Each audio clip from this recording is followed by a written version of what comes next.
اور ہم نے موسیٰ کو اپنی نشانیاں اور دلیل روشن دے کر بھیجا، یعنی فرعون اور حامان اور قارون کی طرف، تو ان لوگوں نے کہا کہ یہ تو جادوگر ہے، جھوٹا۔ غرض جب وہ ان کے پاس ہماری طرف سے حق لے کر پہنچے تو وہ کہنے لگے کہ جو لوگ اس کے ساتھ اللہ پر ایمان لائے ہیں ان کے بیٹوں کو قتل کر دو اور بیٹیوں کو زندہ رہنے دو۔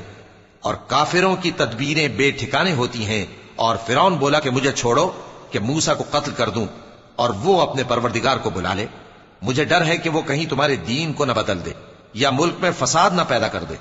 اور موسیٰ نے کہا کہ میں ہر متکبر سے جو حساب کے دن یعنی قیامت پر ایمان نہیں لاتا اپنے اور تمہارے پروردگار کی پناہ لے چکا ہوں۔ اور فرعون کے لوگوں میں سے ایک مومن شخص جو اپنے ایمان کو پوشیدہ رکھتا تھا کہنے لگا،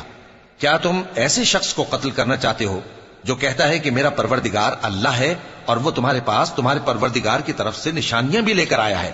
اور اگر وہ جھوٹا ہوگا تو اس کے جھوٹ کا ضرر اسی کو ہوگا، اور اگر سچا ہوگا تو کوئی سا عذاب جس کا وہ تم سے وعدہ کرتا ہے تم پر واقع ہو کر رہے گا۔ بے شک اللہ اس شخص کو ہدایت نہیں دیتا جو حد سے گزرنے والا ہے، بڑا جھوٹا ہے۔ اے قوم، آج تمہاری ہی حکومت ہے اور تم ہی ملک میں غالب ہو، لیکن اگر ہم پر اللہ کا عذاب آ گیا تو اس کے دور کرنے کے لیے ہماری مدد کون کرے گا؟